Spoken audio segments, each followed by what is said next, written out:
மதுரையின் அடையாளமாய் மக்கள் மனதில் நீங்கா இடம்பெற்றிருக்கும் மதுரை மாவட்ட ஆட்சித்தலைவர் டாக்டர் எஸ் அனீஷேகர் ஐஏஎஸ் அவர்கள் இந்த நிகழ்ச்சியில் வாழ்த்துரை வழங்க வருமாறு பணிவுடன் அழைக்கின்றேன். Please sir.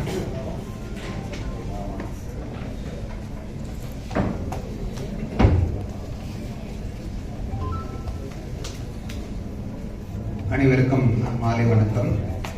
இன்று அடிசியா நடத்துகின்ற இந்த மேட் இன் மதுரை கண்காட்சியை துவக்கி வைத்து விழா பேருரையாற்றியிருக்கின்ற மாண்புமிகு சபாநாயகர் அவர்களே, இந்த நிகழ்ச்சியில் கலந்து கொண்டு கண்காட்சியை துவக்கி வைத்த விழா பேருரையாற்றியிருக்கின்ற மாண்புமிகு நிதி மற்றும் மனிதவள மேலாண்மை அமைச்சர் அவர்களே, இந்த நிகழ்ச்சியில் கலந்து கொண்டிருக்கின்ற மடிசியானுடைய பிரசிடென்ட், சேர்மன் உள்ளிட்ட உயர் பொறுப்பாளர்களே மற்றும் இந்த நிகழ்ச்சியில் கலந்து கொண்டிருக்கின்ற மடிசியானுடைய உறுப்பினர்கள் மற்றும் மதுரையினுடைய ஆண்டர்பிரனர்ஸ், அதே போல மீடியா அனைவருக்கும் என்னுடைய மாலை வணக்கத்தை தெரிவித்துக் கொள்கின்றேன். ரொம்ப சிறப்பான ஒரு நிகழ்ச்சி இன்னைக்கு இங்கே மதுரையில் வந்து மடிசியா சார்பில் ஏற்பாடு செய்யப்பட்டுள்ளது. நாங்கள் துவக்கி வைத்ததன் அப்புறம் அந்த கண்காட்சியை பார்த்தோம். நிறைய நியூ ஆண்டர்பிரனர்ஸ், புது ஆண்டர்பிரனர்ஸ் வந்து அவங்களுடைய பொருட்களை, அவங்களுடைய ப்ராடக்ட்ஸ் வந்து கண்காட்சி அமைச்சிருக்காங்க. ரொம்ப சந்தோஷமான விஷயம். சமீபத்தில் கூட கவர்மெண்ட் நீட்ஸ் ஸ்கீமினுடைய பயனாளி அவர் கூட ஒரு 36 கோடி அளவுக்கு டர்ன் ஓவர் பண்ணக்கூடிய ஒரு ஃபுட் ப்ராசஸிங் இன்ஸ்டிடியூட் வந்து அங்கே திறந்து வச்சிருக்கிறது பார்த்தோம். மகிழ்ச்சிகரமான விஷயம். மதுரை பொறுத்த வரைக்கும் நிறைய பொட்டென்ஷியல் இருக்கக்கூடிய ஒரு மாநகரம். நமக்கு தெரியும், சென்னைக்கு அடுத்து மதுரை தான் மாநகரமாக உருவானது. ஆனால் எல்லோரும் சொல்றது போல மதுரை வந்து அதனுடைய பொட்டென்ஷியல், அதனுடைய முழு பொட்டென்ஷியலை வந்து இன்னும் வந்து அடையலைங்கிறது உண்மை.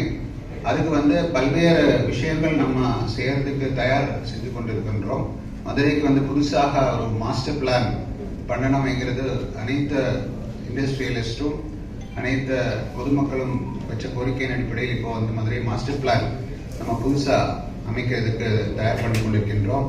அதே போல மக்களுடைய பெரிய ஒரு கோரிக்கை, இங்கே இருக்கிற இண்டஸ்ட்ரியலிஸ்டுடைய ஒரு மிகப்பெரிய கோரிக்கை வந்து நமக்கு ஒரு இண்டஸ்ட்ரியல் பார்க் இல்லைங்கிறது.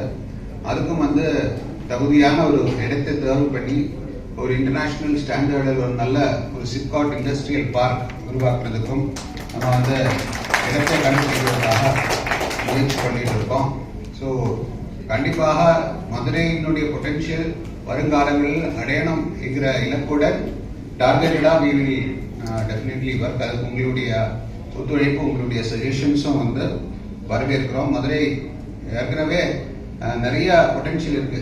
நாட் ஜஸ்ட் இன் மேனுஃபேக்சரிங் மட்டும் இல்லை, சர்வீசஸ்லும் நமக்கு வந்து டூரிசம் நிறைய பொட்டென்ஷியல் இருக்கு. அதே மாதிரி ஹெல்த் கேர் டூரிசத்தில் நிறைய பொட்டென்ஷியல் இருக்கு. ஐடி இன்ஃப்ராஸ்ட்ரக்சர் நிறைய பொட்டென்ஷியல் இருக்கு. நிறைய நிறுவனங்கள் மதுரையில் வந்து முதலீடு பண்றதுக்கு தயாரா இருக்கிறோம். அதுக்கு தேவைப்படுகின்ற அந்த உட்கட்டமைப்பு உருவாக்குறதுக்கும் கண்டிப்பாக நாங்கள் பாடுபடுவோம் என்கிறத உறுதி கூறி நேரத்தின் அருமை கருதி சுருக்கமாக முடித்துக் கொள்கிறேன். நன்றி. மதுரை மாவட்ட ஆட்சித்தலைவர் டாக்டர் எஸ் அனீஷேகர் ஐஏஎஸ் அவர்களுக்கு நன்றி கூறி இனி நம்முடைய நிகழ்வை விழா மலரினை வெளியிட வருமாறு பணிவுடன் அழைக்கின்றேன். மாண்புமிகு தமிழக